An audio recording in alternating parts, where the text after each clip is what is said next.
बहुत समय पहले एक राजा था जिसका नाम उत्तानपाद था, जिसकी 2 रानियां थीं, सुनीति और सुरुचि। सुनीति शांत और सरल थी, जबकि सुरुचि चतुर और गर्वित थी।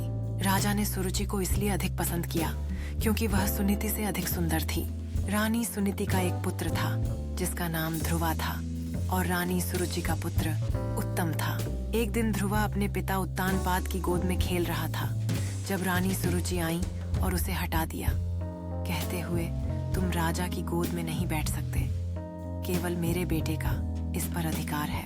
इससे ध्रुवा के हृदय को गहरा आघात हुआ और वो अपनी माता के पास गया और उसे सब कुछ बताया। उसकी माता ने उसे बताया, भगवान की भक्ति में महान शक्ति है।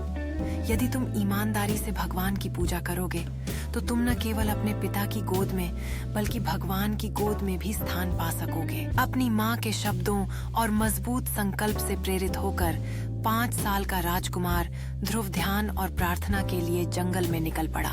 महान आर्षि नारद जी ने ध्रुव की दृढ़ता देखी और उसे घर लौटने के लिए मनाने की कोशिश की, लेकिन ध्रुव अपने निर्णय में अडिग रहा।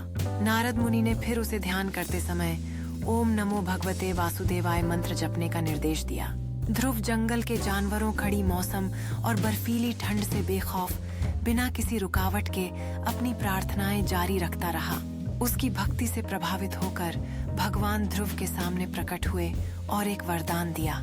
हालांकि ध्रुव भगवान के दर्शन से ही संतुष्ट था और उसने और कुछ नहीं मांगा।